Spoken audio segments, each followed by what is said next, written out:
kembali untuk datang ke dalam rumah Tuhan, puji memuliakan nama Tuhan, dan saya melihat Bapak Ibu sekalian begitu bersemangat. Amin.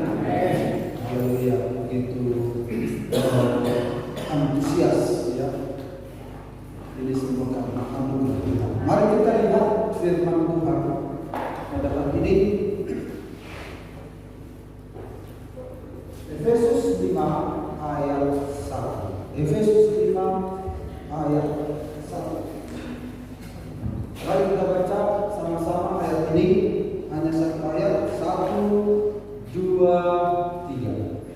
Dan janganlah kamu mabuk oleh anggur, karena anggur menimbulkan hawa nafsu, tetapi hendaklah kamu penuh dengan roh. Sekali lagi ketiga. Dan janganlah kamu mabuk oleh anggur, karena anggur menimbulkan hawa nafsu, tetapi hendaklah kamu penuh dengan roh. Haleluya. Nah, saudara-saudara, kita lihat di sini Tuhan membandingkan antara mabuk anggur dan penuh dengan roh. Tidak dikatakan di sini mabuk anggur dan mabuk roh, tidak. Ya. Tetapi mabuk anggur dan penuh dengan roh. Jadi saudara-saudara, kita akan berbicara lagi tentang pribadi dari salah satu trinitas, yaitu Tritunggal, yaitu tentang Roh Kudus. Jangan kita segera melewatkan suasana hari Pentakosta. Kita akan melihat memanfaatkan suasana itu sebaik mungkin sampai banyak kebenaran yang Tuhan sertakan ya, dalam suasana yang baru-baru ini ya. Sehingga suasana hari Pentakosta tidak hanya menjadi sebuah kejadian yang setelah dirayakan lalu dilupakan, tidak. Tetapi sebuah pengalaman sepanjang masa. Amin. Nah, mari kita lihat lagi, dan nyanyian-nyanyian juga diarahkan ke sana ya, lewat pujian penyembah. Nah, mabuk oleh anggur dan penuh dengan roh itu dua hal yang berbeda, namun ada kemiripan dalam peristiwa, dalam fenomenanya ya. Kalau mabuk anggur itu menimbulkan hawa nafsu, tetapi penuh dengan roh itu menimbulkan semangat yang menimbulkan hasrat untuk menyenangkan hati Tuhan. Sementara mabuk oleh anggur menimbulkan melayani diri sendiri, sementara penuh dengan roh itu membangkitkan semangat gairah kita untuk menyenangkan hati Tuhan. Ya. Nah, karena itu saudara-saudara, mari kita lihat pada hari ini judul, hendaklah kamu penuh dengan roh. Amin. Hendaklah kamu penuh dengan roh. Jangan kamu mabuk oleh anggur. Anggur ini bisa diartikan anggur secara literal, yaitu secara sebenarnya, ya, secara sebenarnya. Kalau orang baru anggur, ini anggur ini adanya di Timur Tengah. Dulu, sekarang sudah di mana-mana sudah ada. Nah, anggur ini adalah minuman.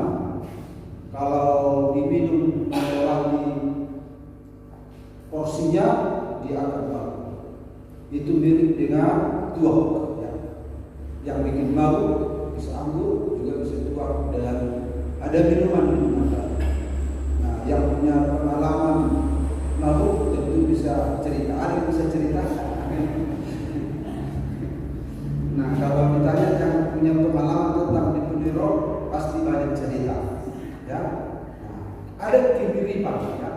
Ada kemiripan. Kalau menurut aku itu dia dikendalikan ya, oleh anggur itu. Ketika dia bangun, dia dikendalikan, dia jalan-jalan begitu sambil lulu dan hujan di got, dia tidak sadar. Pagi-pagi dia bangun, dia suruh biar. Lalu dia pulang ke rumah, lalu dibuka pintu, buka ya, buka. Pagi-pagi bangun, dia nanti udah risau, udah meninggal. Dia nggak tahu bahwa semalam dia setelah pagi dia tahu. Nah, karena dia nggak sadar. Nah, orang yang menurut Roh ini sadar, Roh Kudus ini bekerja sesuai dengan sejauh mana dia mengizinkan bekerja. Sejauh mana kita izinkan dia mengendalikan hidup kita. Nah, jadi Roh Kudus ini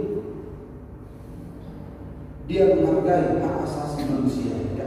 Sementara pemabuk dan iblis nggak menghargai. Makanya ada yang dirasuk setan, ya. Dia setan dia dikendalikan oleh setan. Sementara Roh Kudus itu dia menghargai orang itu. Sejauh mana engkau mau aku bekerja, sejauh itulah aku menunjukkan kuasaku. Gitu. Nah, jadi kalau kita lihat Bapak Ibu, hendaklah kamu penuh dengan Roh. Dari kalimat ini saja bisa kita ambil kesimpulan, ya. Kita bisa ambil kesimpulan. Yang pertama, penuh dengan Roh adalah pilihan. Bapak Ibu lihat, ya. Hendaklah kamu penuh dengan Roh. Hendaklah, ya, berarti orang itu yang memilih dia penuh atau tidak. Kemudian yang kedua, penuh dengan Roh dimungkinkan. Hendaklah kamu penuh, berarti bisa kan? Nah, hanya orang ini punya pilihan, dia nggak mau begitu. Ya. Jadi penuh dengan Roh dimungkinkan. Kalau Paulus mengatakan hendaklah kamu penuh dengan Roh, karena memang bisa. Gitu. Nah, jadi kita berjalan ke sana penuh dengan Roh, sampai ke sini penuh dengan Roh. Berarti kalau dikatakan hendaklah kamu penuh dengan Roh, karena penuh dengan Roh itu adalah sebuah pilihan. Kita yang tidak mau penuh dengan Roh. Makanya Paulus mengatakan, pilihlah untuk penuh dengan Roh. Kemudian yang kedua kita lihat, berarti penuh dengan Roh ini dimungkinkan oleh Tuhan. Jadi semua orang percaya bisa penuh dengan Roh. Amin. Makanya didorong penuh dengan Roh, karena memang bisa. Gak mungkin dikatakan penuh dengan Roh, tapi tidak mungkin. Bagaimana aku bisa penuh dengan Roh? Karena itu tidak mungkin. Bukan begitu. Penuh dengan Roh karena memang itu dimungkinkan terjadi bagi setiap orang percaya. Lalu yang ketiga, penuh dengan Roh berarti ada proses yang harus kita jalani untuk menuju ke sana. Amin. Ada proses yang akan kita jalani. Nah, proses ini yang ingin kita lihat dan bisa kita alami. Amin. Itu adalah pilihan. Jadi seorang percaya tidak bisa berkata, nggak mungkin, nggak bisa lah. Kalau Tuhan berkata penuh dari Roh, berarti bisa. Saudara bisa. Saudara itu dimungkinkan oleh itu. Saudara bisa mengalami, bukan tidak bisa. Dari Tuhan semuanya sudah selesai. Dari Tuhan semua sudah selesai. Di dalam Tuhan hanya ada iya terhadap janji-janji. Jadi semua sudah terbuka. Jadi kita berjalan di jalan yang sudah selesai. Jadi sekarang kita tinggal menggapai, mengambil. Nah sekarang pilihan ada pada kita. Kita mau atau tidak. Makanya Paulus mendorong penuhlah dengan roh, karena memang bisa dipenuhi dengan roh. Jadi jangan buat dalam pikiran kita, bagaimana itu nggak bisa. Enggak. Bebaskan saja pikiranmu, bebaskan imanmu, saudara bisa penuh. Hidup seperti Kristus itu sama dengan hidup dalam kebenaran. Nah kalau dikatakan hidup seperti Kristus, bebaskan saja pikiran saudara, imani, dan itu dimungkinkan terjadi. Karena Tuhan, apa yang Tuhan katakan itu adalah segala sesuatu yang dimungkinkan terjadi. Amin. Firman Tuhan ya dan amin. Kita berjalan di jalan-jalan yang sudah selesai. Tuhan tidak suruh kita berjalan di jalan yang belum selesai. Tidak. Tuhan sudah menjalani, menjadi pionir. Dia adalah anak sulung bagi orang percaya, dan kita semua mengikuti jejaknya yang sudah pernah dia kerjakan. Tidak ada sebuah pekerjaan yang tidak dikerjakan oleh Tuhan. Makanya di kayu salib dikatakan sudah selesai. Nah jadi jangan katakan belum selesai padahal sudah selesai. Artinya kita hanya mengambil firman, mempercayai, mengimani atau mengklaim sesuatu yang Tuhan sudah selesaikan. Tidak ada yang tidak selesai. Nah, jadi saudara-saudara, penuh dengan roh itu adalah pilihan, penuh dengan roh itu dimungkinkan, penuh dengan roh itu adalah kalau penuh kan misalnya ini penuh. Berarti kalau penuh berarti begini dia. Nah, ada prosesnya. Penuh, begitu kan? Nah, penuh dengan roh berarti karena kita enggak menjalani proses itu. Kadang-kadang begini. Makanya saudara-saudara,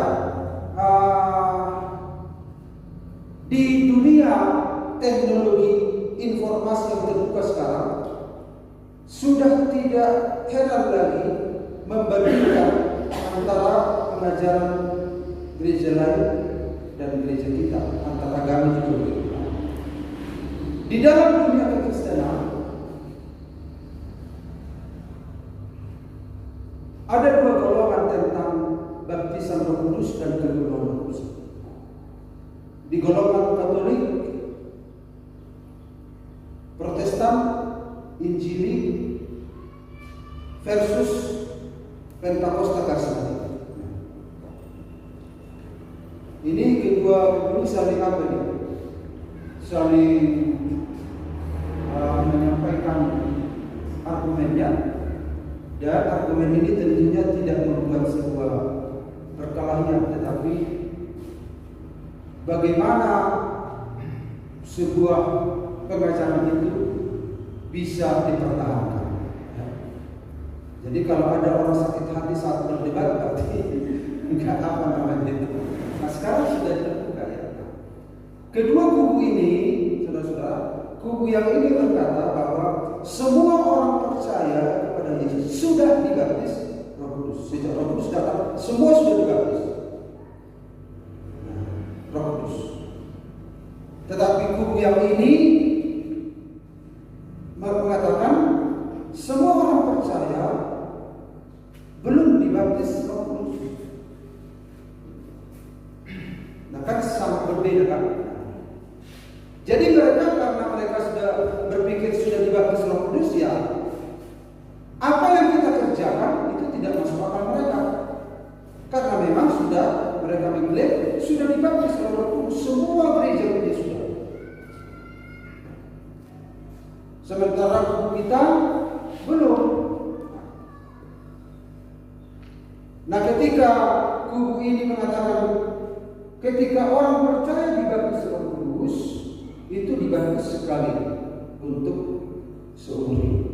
Orang ini berkata juga baptisan Roh Kudus sekali seumur hidup, tapi berbeda apanya pahamnya kan, dan mengerti kan? Orang ini berkata semua orang percaya sudah dibaptis Roh Kudus sekali untuk segalanya. Orang ini, semua orang percaya belum dibaptis Roh Kudus. Tapi kalau sudah dibaptis Roh Kudus, itu baptisannya itu sekali untuk selamanya dan berbeda kan? Sekarang kita singkirkan yang ini ya. Kita bahas yang ini. Nah, ketika kita dibaptis dengan Roh Kudus, apa bedanya dengan dipenuhkan dengan Roh Kudus? Nah, jadi dibaptis Roh Kudus itu bagi kita sama dengan dipenuhkan dengan Roh Kudus. Jadi karena ini dua istilah yang berbeda, maka kita akan jelaskan ya. Jadi dibaptis Roh Kudus adalah pengalaman pertama dipenuhi Roh Kudus. Amin. Udah bisa ya nanti, soalnya supaya mengerti tentang ini ya. Dibaptis Roh Kudus adalah pengalaman pertama dipenuhi oleh Roh Kudus. Makanya dibaptis Roh Kudus adalah sekali seumur hidup bagi orang percaya. Tetapi dipenuhi Roh Kudus adalah berulang-ulang. Nah, baptisan Roh Kudus itu adalah pengalaman pertama dari kepenuhan oleh Roh Kudus. Nah, udah mengerti Bapak Ibu sejauh ini? Nah, kalau sudah mengerti, Paulus mengatakan, hendaklah kamu penuh dengan Roh, karena memang kepenuhan Roh itu adalah berulang-ulang. Kepenuhan Roh itu berulang-ulang karena apa? Tadi saya katakan bahwa kepenuhan Roh itu adalah proses. Ya. Pertama kali kita dipenuhi Roh Kudus itu disebut dibaptis Roh Kudus, itu penuh. Tapi di sepanjang perjalanan kita kadang itu kadang lomah, nah kadang penuh, kadang turun begitu. Makanya kepenuhan Roh Kudus itu adalah pilihan. Tentu kerjasama dengan Tuhan tentunya ya. Saya katakan tadi bahwa karena itu adalah pilihan, Tuhan itu bekerja sesuai menghargai hak asasinya orang percaya itu. Dia akan bekerja sejauh orang percaya itu mengizinkan. Setan bekerja, setuju tidak setuju orang itu, yang penting dirasuk begitu. Walaupun ditengking dirasuk terus, gak peduli. Karena memang iblis tidak menghargai orang itu. Iblis mau membawa orang itu ke neraka. Iblis mau memiliki dengan paksa. Sementara Tuhan ingin memiliki kita dengan sebuah kerelaan anak Tuhan itu. Dan dia pun bekerja sejauh penyerahan anak Tuhan itu. Makanya hendaklah kamu penuh dengan Roh. Karena kepenuhan Roh itu ada prosesnya. Itu berulang-ulang. Makanya saudara-saudara tentang Roh Kudus ini, orang percaya harus terus merindukan. Amin. Harus. Kenapa Roh Kudus itu dicurahkan? Kenapa kita lihat pengalaman-pengalaman begitu real, begitu nyata sejak rasul-rasul dan orang Samaria, orang Yudea, orang Samaria dan orang Yunani, orang Roma. Kenapa? Menyebar sampai sekarang. Supaya orang percaya mengalami Allah secara pribadi. Karena kalau Roh Kudus tidak datang, orang tidak mengalami Allah secara pribadi. Makanya Yesus berkata, lebih berguna aku pergi kepada Bapa, supaya Roh Kudus itu datang, supaya orang percaya bisa mengalami secara pribadi, secara subjektif namanya. Kita kan sebelum Roh Kudus datang, orang hanya mengalami Allah secara objektif, ya, atau percaya dia, ya. Jadi dia mempercayai Tuhan yang ini, mempercayai Tuhan, haleluya, puji Tuhan. Tapi ketika Roh Kudus datang, kita mengalami yang ini masuk ke kita. Kita alami dia secara pribadi. Bukan mengalami Tuhan secara berjemaah, pengalaman pribadi. Tapi Tuhan izinkan setiap orang percaya mengalami Sang Pencipta itu secara pribadi. Makanya Roh Kudus datang. Amin. Makanya setiap anak Tuhan rindukan ini supaya punya pengalaman pribadi, supaya punya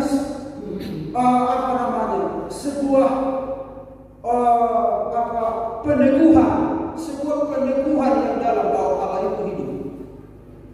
Tidak seperti Ayub. Dulu aku mempercayai Tuhan seperti apa kata orang. Sekarang aku telah melihat. Sekarang dia punya pengalaman pribadi. Dulu katanya.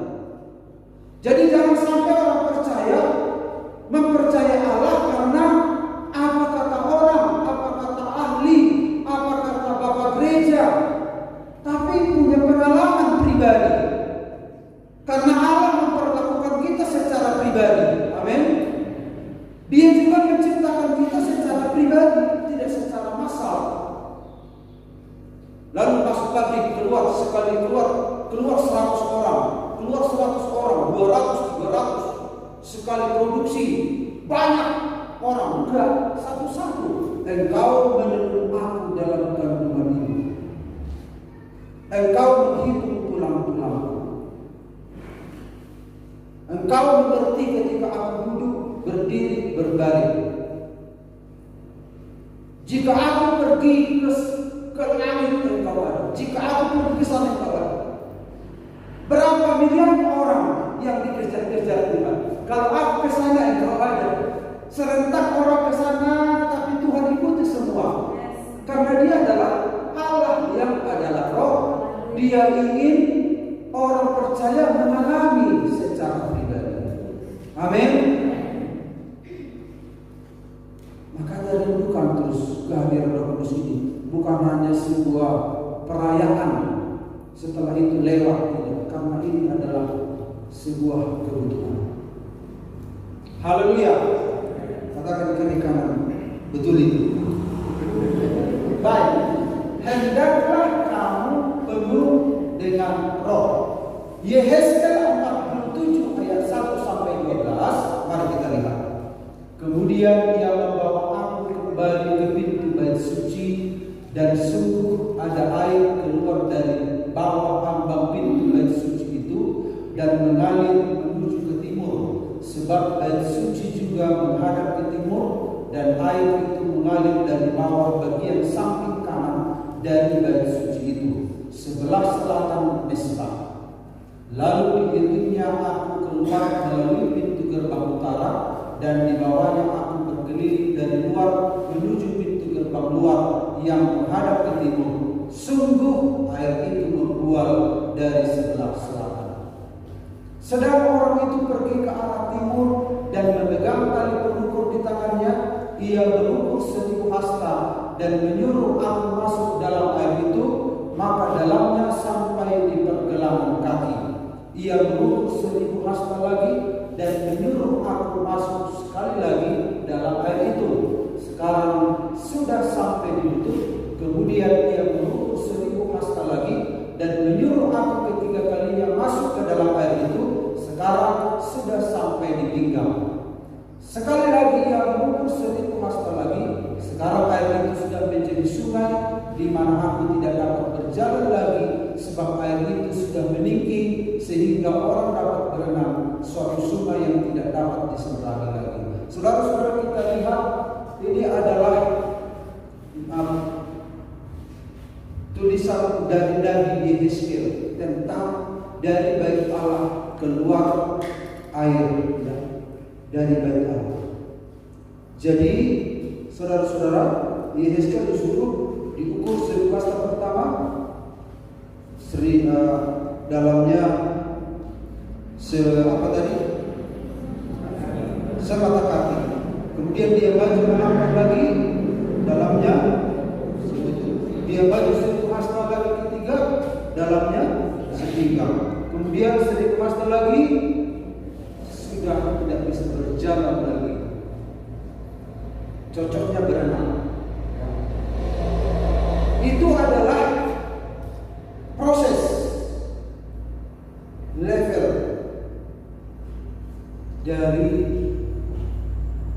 tingkat penguasaan Roh Kudus dalam hidup orang percaya. Makanya Paulus berkata, hendaklah kamu penuh. Jadi ada proses sampai penuh. Hendaklah kamu penuh dengan Roh, katanya, karena banyak orang percaya tidak mau menjalani proses sampai penuh. Padahal bisa, tapi dia tidak mau. Dia hanya mau di level-level itu. Nah, jadi dia melihat bahwa dari bawah bait Allah itu keluar air. Bait Allah itu siapa? Bait Allah itu adalah Allah sendiri. Itu yang pertama, Yesus Kristus. Dia adalah bait Allah. Jadi robohkan bait Allah ini, dalam 3 hari aku akan membangunnya. Yang dimasukkannya adalah tubuhnya sendiri. Dari dia keluar air kehidupan. Bait Allah yang berikut adalah gereja Tuhan. Gereja Tuhan adalah bait Allah. Dari gereja Tuhanlah keluar air kehidupan. Bait Allah yang berikut adalah orang-orang percaya. Barang siapa yang percaya kepadamu, dari dalam hatinya, dari dalam bait Allah itu kita mengalir aliran-aliran air. Jadi orang percaya itu saudara-saudara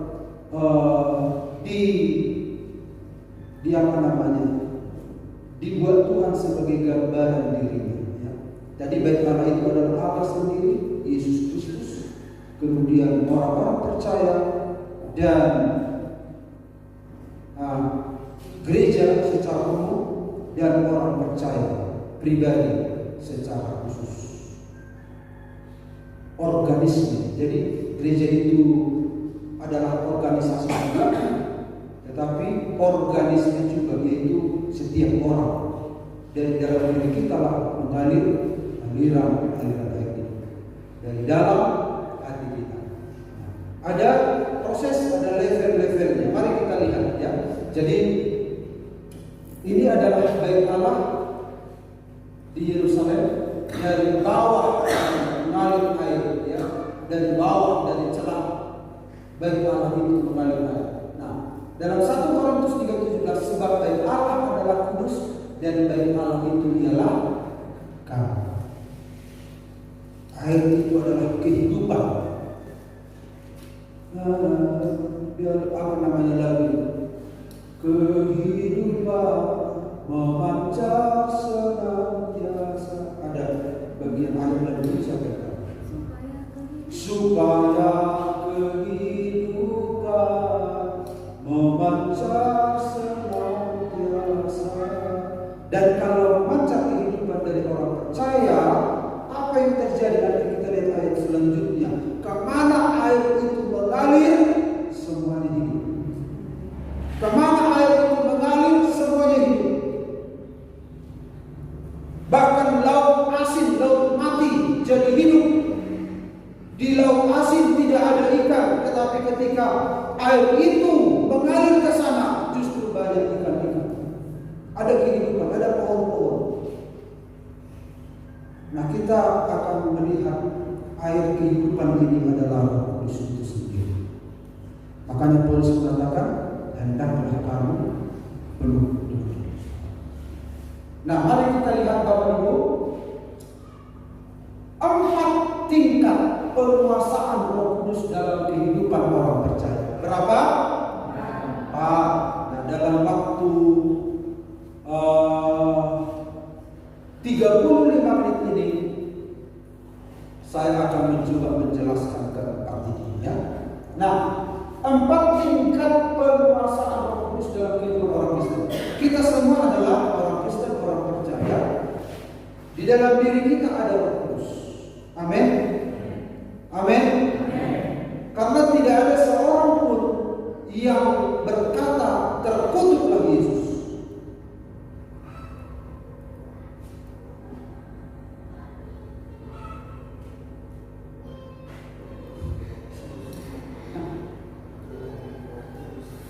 Karena dia memiliki Iya, jadi orang yang memiliki Roh Kudus tidak ada yang mengatakan itu. Ada yang mengatakan begitu? Saudara mengatakan Yesus Kristus adalah Tuhan, Allah menjadi manusia. Nah, Roh Kudus yang membuat itu dalam hati saudara. Nah itu ya. Jadi kalau sudah ada itu, Roh Kudus ada dalam hidup orang itu.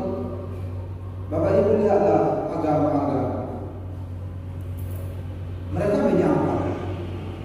Nah, jadi jangan pikir kalau saudara mengakui seperti itu bersumber dari diri saudara. Enggak. Roh Kudus yang membuat diri saudara mengaku. Itu tidak sembarang Bapak Ibu. Jangan asal-asal. Oh, ya apa susahnya percaya? Susah percaya ini. Saudara tempatkan diri saudara di agama lain. Coba saudara tempatkan di agama lain. Ketika bicara tentang Yesus adalah Tuhan, Dia datang menjadi manusia, saudara tidak akan percaya. Nah, kenapa saudara percaya? Roh Kudus yang membuat itu. Karena Roh Kudus menginsafkan dunia akan dosa, menginsafkan dunia akan kebenaran. Roh Kudus menginsafkan dunia akan penghakiman. Nah, sekarang kita sudah di dalam Tuhan. Fokus anak Tuhan adalah apa? Hidup dalam kebenaran. Karena orang yang percaya pada Tuhan luput dari penghakiman. Itu kata kita. Makanya tidak ada kata penghakiman lagi khusus untuk orang percaya. Karena fokusnya orang percaya adalah hidup dalam kebenaran. Hidup dalam kebenaran itu sama dengan hidup seperti Kristus. Karena Kristus adalah kebenaran. Makanya visi gereja kita menjadi garam dan terang melalui perubahan hidup yang semakin serupa dengan Kristus. Itu serupa dengan kebenaran.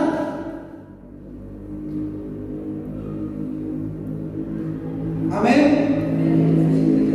Ucapkan sama-sama 2, 3 ya. Menjadi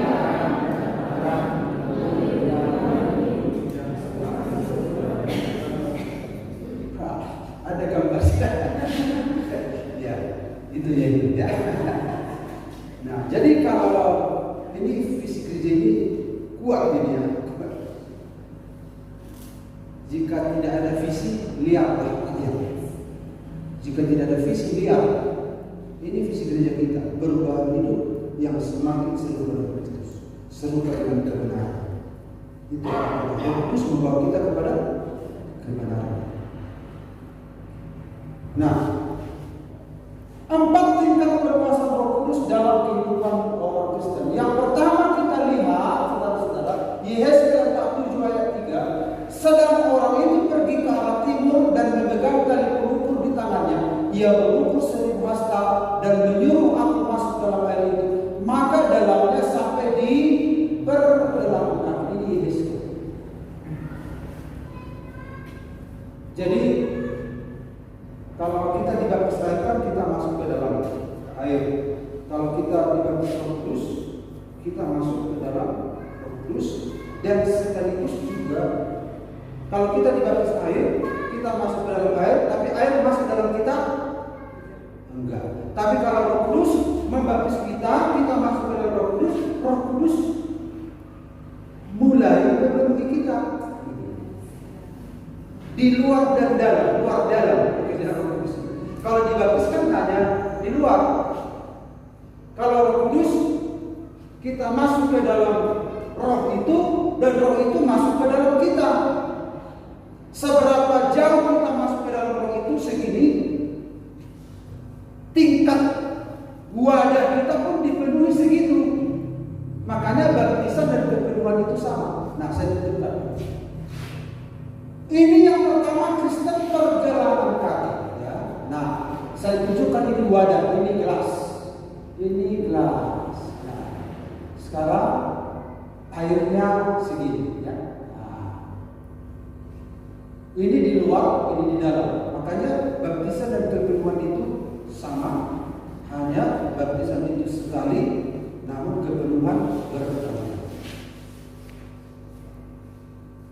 Jadi Kristen pergelangan kaki, Roh Kudus ini dalam wadah hati kita. Ini hanya ilustrasi ya. Ini hanya ilustrasi, tapi pikiran kita tentu sudah paham. Nah, kalau orang ini berjalan di dalam air segini, dia kan masih sebuah air itu masih apa? Masih penghiburan sama dia. Sepak-sepak enak. Artinya air itu bisa saja membuat kita bersuka cita, tapi peran kita sangat besar. Masih suka-suka kita. Masih suka-suka kita. Air itu belum menjadi penghalang bagi kita. Makanya kalau Kudus dalam hati seseorang segini kadarnya, memang ada Roh Kudus itu, tapi dia masih mendominasi. Air belum berpengaruh. Dia masih mendominasi pergerakannya. Masih bisa suka-sukanya. Jadi kalau orang Kristen yang masih suka-sukanya udah begitu ini. Tapi sejauh ini puji Tuhan sudah mulai bagus. Nah, kemudian yang berikut. Nah, Yehezkiel 47 ayat 4a. Dia mengukur 1000 hasta lagi dan menyuruh aku masuk sekali lagi dalam air itu. Sekarang sudah sampai di lutut. Yang kedua adalah ini disebut Kristen lutut ya. Tanda kutip ya. Tanda kutip artinya ini hanya sekedar istilah. Gak ada Kristen lutut ya. Tapi ini istilah sesuai dengan ayat ini. Nah, kalau saya tunjukkan ilustrasinya di dalam wadah ini, wadah hati kita. Tadi ayat itu sepergelangan kaki, sekarang sudah kan makin naik. Hendaklah kamu dengan artinya naikkan, naikkan sampai penuh.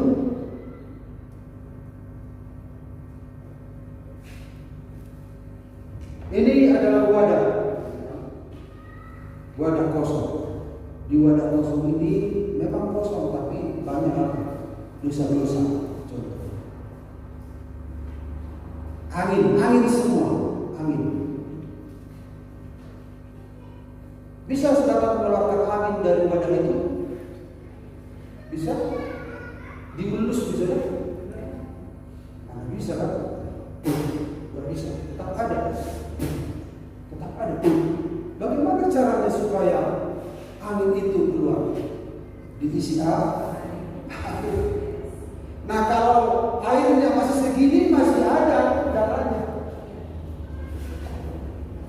Makanya ketika orang berjalan sini masih dinikmati, enak kali main air ya, dia bisa. Tapi dia sudah mulai terhalang. Kalau dia lari itu sudah mulai, air ini sudah mulai menghalangi dia. Artinya sudah mulai terganggu keinginan dagingnya, begitulah kira-kira. Dia sudah mulai dibatasi keleluasaan pergerakan duniawinya. Tapi masih bisa. Tapi dinikmati air itu. Itu tingkat kepenguasaan Roh Kudus dalam hidup seseorang.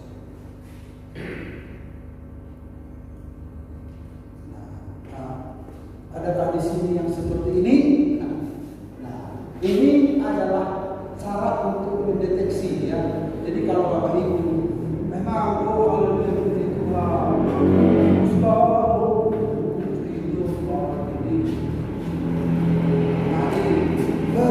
seorang aku haleluya ada akhirat Allah diberi akibat. Tapi tapi dia masih bergerak ke sana ke sini, masih suka-sukanya, masih hidup dalam dosa, kedagingannya belum bisa terkendalikan. Tapi sudah mulai teralami, dia sudah mulai terganggu. Bersyukur kalau sudah mulai terganggu. Amin. Kalau saudara belum terganggu, tinggalku, itu masih mulai merasa gak nyaman aku. Datang aku begini kepadamu, gak nyaman. Dosaku diterpelaki dulu. Bersyukur, merasa tidak nyaman. Tapi kalau saudara merasa nyaman begitu, wah, perlu apa? Kalau itu, jangan-jangan nanti tidak. Nah, bersyukur. Tapi inilah ya kadar. Nah, lalu kita lihat yang berikut. Yang ketiga, Yesaya 47 ayat. Kemudian ia mengukur 1000 hasta lagi dan menyuruh aku ketiga kalinya masuk ke dalam air itu. Sekarang sudah sampai di pinggang. Nah, ini Kristen pinggang. Kristen pinggang. Roh Kudus sudah mulai susah. Kedaginganku sudah mulai bergerak, tapi masih apa juga. Karena kalau saya katakan seperti sebuah wadah, ini tadi dia kan wadah, ini dia naik, ya hendaklah kamu penuh dengan roh. Nah, itu belum, masih sepinggang. Ini di luar, ini di dalam, tapi kejadiannya sama, ya. Pengalamannya sama. Kita sudah tidak dewasa, sudah mulai terbatas, tapi Roh Kudus sudah mulai ambil alih. Kau ambil alih seluruh hidup. Nah ini belum, tapi udara sudah mulai keluar nih. Jadi untuk menghilangkan kedagingan itu, menghilangkan dosa-dosa itu, kebiasaan lama itu harus diisi wadah ini. Saudara nggak bisa mengusirnya sendiri. Diurus pakai apa? Kita pakai apa mesinnya tukang apa itu? Kompresor ya. Itu nggak bisa itu. Setengah mati saudara nggak bisa itu. Atau disedot, saudara sedot pakai apa? Pipa. Tutup. Dan nggak ada lagi udara. Tetap ada. Tetap ada. Nah, bagaimana cara menghilangkan udara ini? Isi. Saudara nggak bisa mengusirnya. Ini masih ada juga kemampuan itu.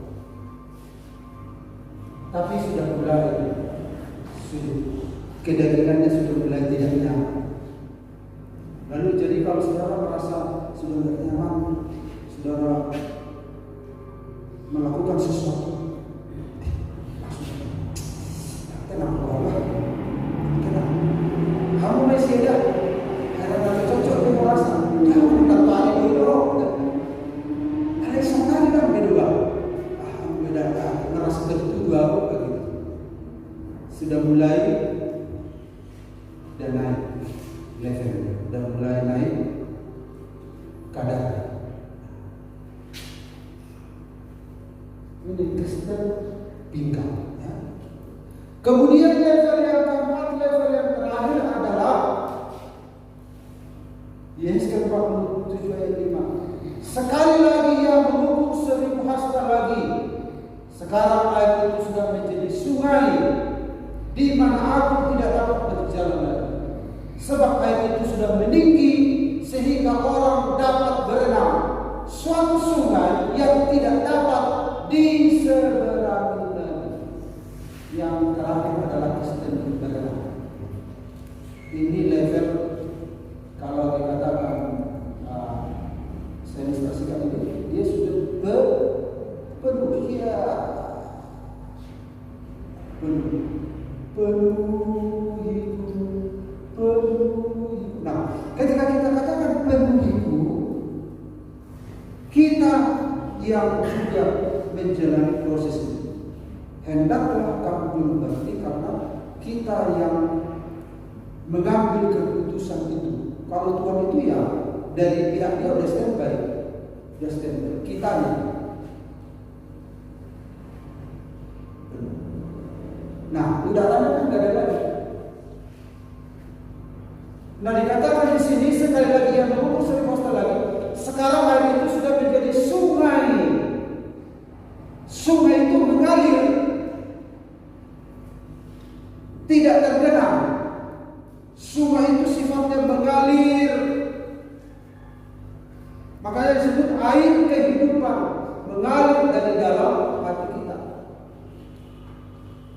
tidak menjadi kolam bagi diri kita sendiri.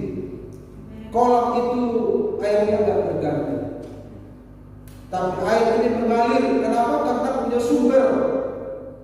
Dia punya sumber keluar terus, dan banyak hal yang harus dialiri, makanya dia mengalir, bukan untuk dirinya sendiri. Jadi kalau Roh Kudus itu datang dalam hidup kita, itu berdampak kepada orang lain. Hidup kita itu berdampak. Nah, kita lihat saudara-saudara. Jadi Tuhan mau kita sampai begini, dan itu dimungkinkan. Amin. Hendaklah kamu penuh dengan Roh, karena dimungkinkan. Nah, anak-anak Tuhan seringkali tidak mau bertahan di level ini, karena dia ingin, masa hobi saya langsung dibunuh oleh Tuhan, masa nggak boleh saya rekreasi? Itu salah mengerti tentang itu. Bukannya kita nggak boleh rekreasi, bukannya kita nggak boleh nengok internet, bukannya kita nggak boleh nonton TV.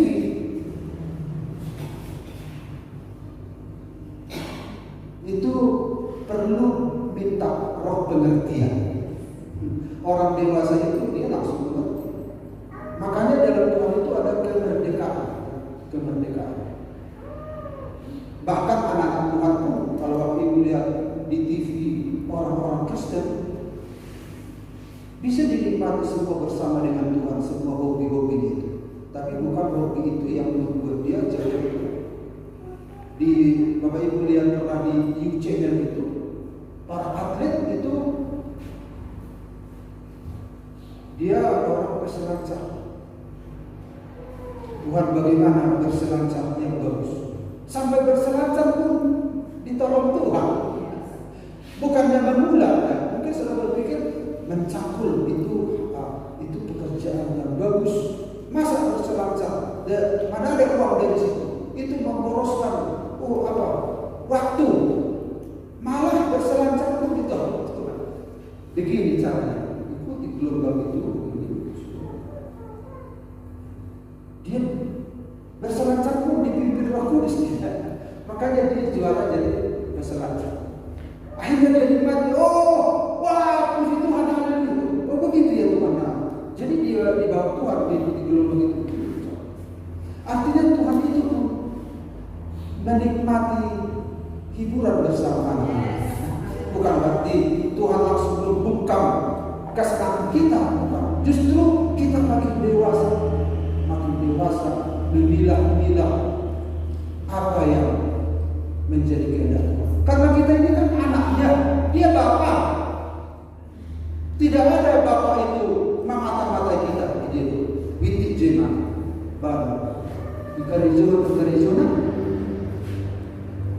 Jadi Tuhan kita itu dapat mengintip-intip menangkap basah kita. Semua KPK tertangkap basah.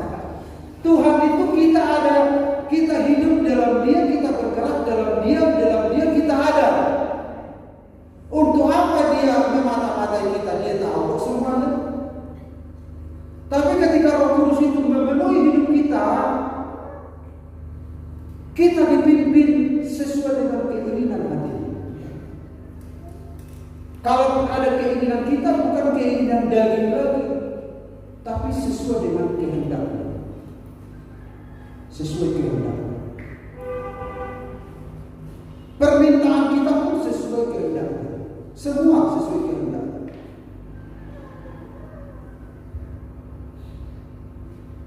Bahkan orang pemain musik pun Tuhan bisa ajari, bikin jarimu itu mungkin ibu mamanya lihat itu, ngapain ada orang main gitar di situ, kalau indah di sini. Padahal Tuhan kan kasih itu seni. Tuhan pencipta musik. Tuhan bisa ajari orang itu dibikin. Lagi terus. Ratusan kali. Karena daging itu harus dilatih. Daging itu harus dilatih. Karena daging itu sudah menurut nakoda lama kan? Dengan kebiasaan-kebiasaan memimpin engkau ini awalnya sebenarnya begini, sesuai dagingmu juga harus dilatih, pikul sekali, ikut aku begini saja. Luar biasa, akhirnya dia sekali menekan apa terus lagi simbolis. Makanya kalau Nikolas nanti berdua dia berpakai aku terus datang orang, Nikolas itu nggak tahu tentang musik. Jangan macam-macam kau, aku sudah berdua loh. Mau lihat, berubah, berubah, terlebih karena kurang.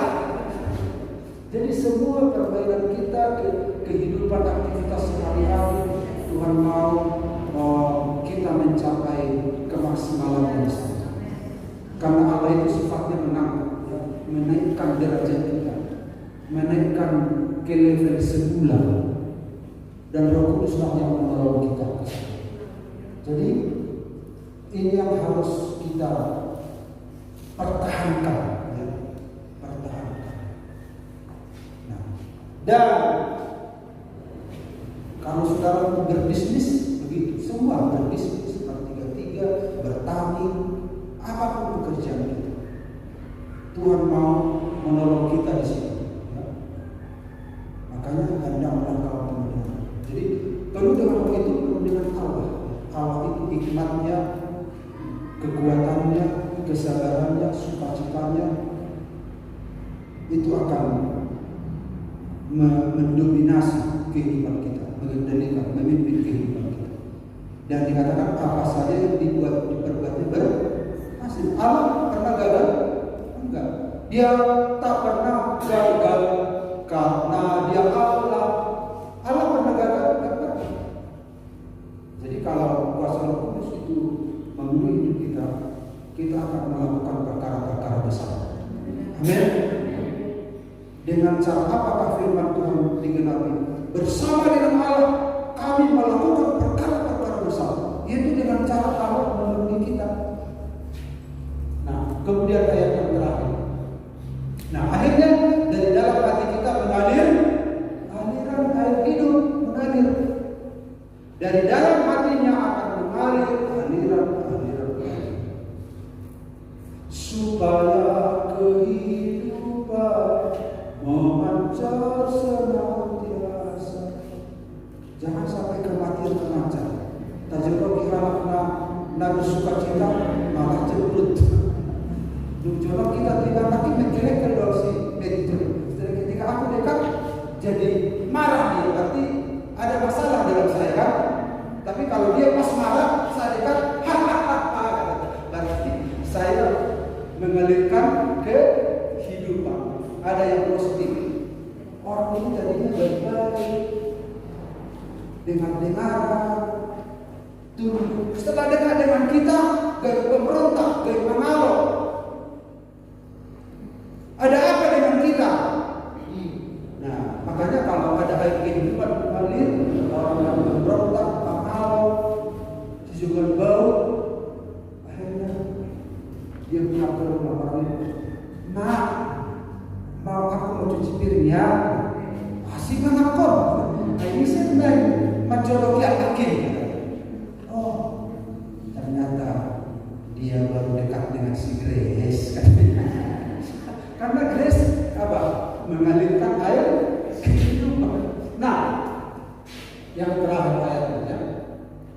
Sehingga kemana saja sungai itu mengalir, segala makhluk yang berkeriapan di sana akan hidup, ikan-ikan akan menjadi sangat banyak, sebab kemana saja air itu sampai, air laut di situ menjadi tawar, dan kemana saja sungai itu mengalir, semuanya di sana hidup. Dia berpengaruh, dia mempengaruhi, ada kehidupan. Nah, di sini dikatakan saudara-saudara, kemana saja air itu sampai, air laut di situ adalah laut mati maksudnya. Ini adalah laut mati, tunjukkan petanya. Ini adalah Yerusalem, di sini adalah Bait Allah. Dari Bait Allah itu keluar air itu ke arah timur, ya, ke arah timur, keluar air menuju ini laut mati. Ini kadar garamnya tinggi, tidak ada air, tidak ada ikan hidup. Tetapi ini adalah sebuah nubuatan dari Yehezkiel.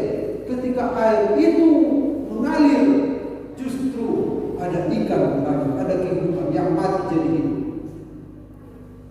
Jadi kita menjadi berdampak, dan ikan-ikan banyak jiwa-jiwa di makan itu. Amin. Ikan-ikan itu melambangkan jiwa-jiwa. Ya. Kamu akan menjadi penjala manusia, karena sebelumnya dia penjala ikan. Ikan itu melambangkan jiwa-jiwa. Di zaman dahulu waktu masa aniaya, supaya rahasia orang Kristen itu tidak dibaca oleh penganiaya, maka orang Kristen membuat lambang ikan.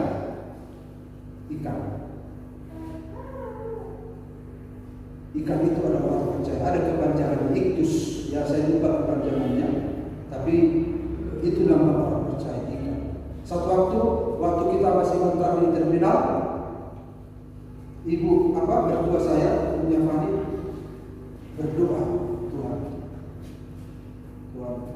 ketika dia berdoa, entah apa didoakan, pokoknya pelayanan lah di Widya Cilata, langsung dia, apa ini? Banyak sekali ikan-ikan kecil, banyak kali. Apa ini Rin? Katanya, apa? Banyak kali. Oh, ternyata gereja kita adalah PBA. Anak-anak kan semua ratusan kan? Nah, ikan-ikan itu melambangkan jiwa-jiwa. Ketika Roh Kudus memenuhi gereja kita, hidup kita dipenuhi oleh Roh Kudus, kita mau naik level itu, kita berdampak, kita mengalirkan kehidupan. Kemana air itu mengalir, di mana kita berada, kita menjadi berdampak bagi dunia ini, dan nama Tuhan dipermuliakan. Amin. Makanya Paulus mengatakan, hendaklah kamu menurut, jangan melakukan aku, karena anggur menentukan orang. Tapi perlu dengan roh ini mendorong kita untuk menyenangkan hati Allah, menjadi berdampak bagi dunia ini, dan banyak jiwa dimenangkan di gereja kita untuk kemuliaan Tuhan. Dan kursi-kursi akan dipenuhi, dan kita akan membeli kursi lagi. Dan di sana kan kursi masih menumpuk, nanti tunggu dulu. Kita mengalirkan dulu, amin. Alirkan kehidupan. Jadi perjuangan kita ya, lihat kursi yang masih Tuhan ini harus berisi. Nah setelah berisi, kamu mau beli kursi lagi Tuhan. Nah mulailah hari ini, amin. Mulai hari ini punya kerinduan seperti ini. Dan akhirnya nama Tuhan dipermuliakan. Haleluya. Kita nyanyikan nyanyian